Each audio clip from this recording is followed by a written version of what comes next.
Assalamu alaikum, dear students. Hope you all will be safe and healthy. This is our summary of our today's lecture. Today is 21st May, Friday, 2021. Today's lecture is History and Generations of Computer. आज के lecture में history and generations का हमने discuss किया है. Generations कैसे कहते हैं? Computer generations refer to the advancement of computer technology. कहते हैं कि कंप्यूटर के टेक्नोलॉजी में जितनी भी एडवांसमेंट हो रही है वो हमारे पास जनरेशंस में आ जाते हैं. जनरेशंस ऑफ कंप्यूटर जो है हमारे पास 5 जो है कैटेगरीज में ये डिवाइड हुआ है. 5 जनरेशन में हम इसको डिवाइड करते हैं. First generation, second generation, third generation, fourth generation और फिफ्थ जनरेशन में हमारे पास ये कैटेगराइज हुआ है जनरेशन. अब हमारे पास फिफ्थ जनरेशन जो है 1946 टू 1958 जिसमें वैक्यूम ट्यूब्स जो है यूज़ हुई थी. इस वैक्यूम ट्यूब्स जो हमारे पास टेक्नोलॉजी है यूज़ हुई थी. वैक्यूम ट्यूब्स जो है the first generation computer were slow, expensive and often unreliable.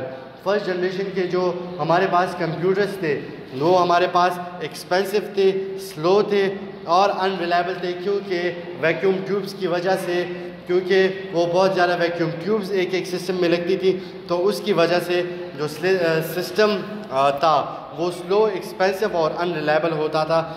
इसके एग्जांपल्स में हमारे पास यूनिवेक और इनेक आ जाता है. यूनिवेक आपका फिगर 1.2 में जो आप लोग को सिस्टम दिखाई दे रहा है और इनेक जो पिक्चर मैंने आप लोग को दिखाई है ये वाली, ये हमारे पास इनेक है जिसमें हमारे पास thousands of vacuum tubes use होती थी जिसकी वजह से सिस्टम में कम्प्लेक्सिटी और इसका कॉस्ट और इसका साइज़ बहुत ज़्यादा रिड्यूस हो जाता था और बहुत ज़्यादा हीट भी ये प्रोड्यूस करता था. तो इस वजह से फर्स्ट जनरेशन के कंप्यूटर्स जो थे उसमें रिलायबिलिटी का भी बहुत इश्यूज़ आ रहे थे. फिर नेक्स्ट जो हमारे पास जनरेशन है second generation of computers 1959 to 1964 the transistor era. Second generation of computers में जो थे वो हमारे पास यूज़ हो रहे थे ट्रांजिस्टर्स सेकेंड जनरेशन में यूज़ हो रहे थे. मतलब फर्स्ट जनरेशन में वैक्यूम ट्यूब को रिप्लेस करके हम अब ट्रांजिस्टर्स यूज़ कर रहे हैं. एक ट्रांजिस्टर जो है वो 40 वैक्यूम ट्यूब्स को रिप्लेस करके हमारे पास एक ट्रांजिस्टर होता था जिसकी वजह से हमारे पास कंप्यूटर की साइज़, कम्प्लेक्सिटी, कॉस्ट और इवन जो हीट प्रोड्यूस होती थी वो भी रिकवर हो जाती थी. तो फर्स्ट जनरेशन से हमारे पास जब हम सेकंड जनरेशन पे आते हैं 1959 टू 1964 में, तो इसमें टेक्नोलॉजी की एडवांसमेंट की वजह से हमारे पास जो सिस्टम जो था वो उसकी एफिशिएंसी थोड़ी बहुत रिलायबल होने लगी. और सेकंड जनरेशन के जो कंप्यूटर्स हैं उसमें हम मशीन लैंग्वेज से जंप कर गए असेंबली लैंग्वेज में. Machine language is pure combination of 0 and 1 and assembly language is consisting of some mnemonic codes. वो मैंने आप लोग को पहले भी लेक्चर में बताया हुआ है कि निमोनिक कोड्स जो है वो इंग्लिश ओरिएंटेड कोड्स होती हैं, शॉर्ट कोड्स होती हैं जो कि हम कोड्स को रिप्लेस करके उसको लगा लेते हैं. तो सेकेंड जनरेशन में हम असेंबली लैंग्वेज को यूज़ करते थे और उसमें टेक्नोलॉजी हमारे पास ट्रांजिस्टर्स यूज़ हो रही थी. इसके बाद हमारे पास जो नेक्स्ट जो जनरेशन है थर्ड जनरेशन ऑफ कंप्यूटर्स है. थर्ड जनरेशन ऑफ कंप्यूटर जो है हमारे पास 1965 से लेके 1970 तक इंटीग्रेटेड सर्किट्स जो यूज़ हो रही थी. कहते हैं कि third generation of computers was the hall mark of the third generation.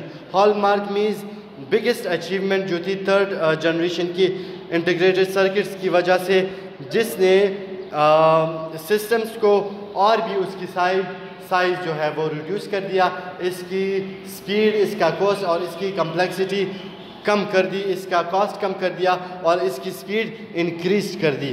कहते हैं कि ICs were tremendous breakthrough in advancing the computer. Tremendous breakthrough means कि ये एक ह्यूज अपॉर्चुनिटी थी कंप्यूटर्स फील्ड में, कंप्यूटर के डेवलपमेंट के लिए. ये सब कुछ पॉसिबल हुआ थ्रू ICs. तो थर्ड जनरेशन में जो हमारे पास जो टेक्नोलॉजी यूज़ हुई वो हमारे पास यूज़ हुई थी ICs की. फिर हमारे पास जो थर्ड जनरेशन की कंप्यूटर्स थे वो carry out instructions in billions of a second.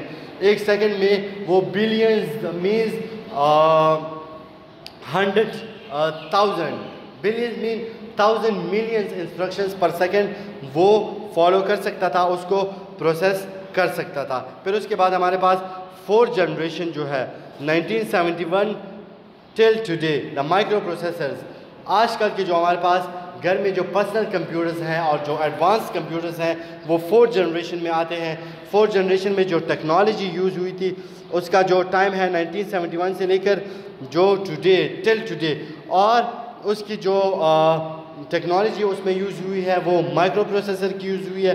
Micro processors के साथ साथ हमारे पास यूज़ हुआ है इसमें आईसीज़ भी यूज़ हुई हैं। अब माइक्रो प्रोसेसर्स ने जो है वो और भी इतना सिस्टम्स को डेवलप कर दिया है, मॉडर्न कर दिया है कि अब हर किसी के साथ घर में उसके लैपटॉप्स जो हैं या पर्सनल कंप्यूटर्स हैं या पॉम टॉप्स जो हैं आप लोग के आपके घर में आपके लेटेस्ट सिस्टम्स सिर्फ इसी माइक्रो प्रोसेसर्स की वजह से मतलब इसकी वेब अवेलेबिलिटी पॉसिबल हुई है, जिसका साइज स्पीड और कॉस्ट हमारे पास इधर रिड्यूस हो जाता है।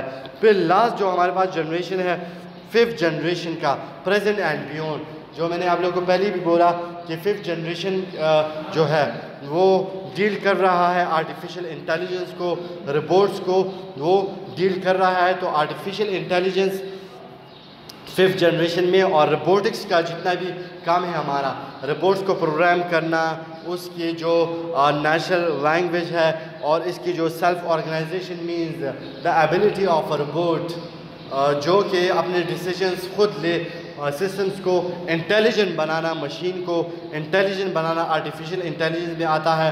और ये जितनी भी डीलिंग है फिफ्थ जनरेशन में, जितनी भी एडवांसमेंट और जो न्यू टेक्नोलॉजी पे काम हो रहा है रोबोटिक्स का और आर्टिफिशियल इंटेलिजेंस का, वो सब कुछ आ जाता है फिफ्थ जनरेशन में जो प्रेजेंट एंड बियॉन्ड जिस पे अभी भी काम शुरू है। ये आज के लेक्चर की हमारी समरी थी, तो उम्मीद है आप लोग को समझ आ गई होगी। बच्चे घर में एक दफ़ा फिर भी आप लोग ये टॉपिक्स पढ़ें। इंशाल्लाह नेक्स्ट जो हमारे पास टॉपिक होगा वो टाइप्स ऑफ कंप्यूटर्स होगा। थैंक यू बच्चे, अल्लाह हाफिज़।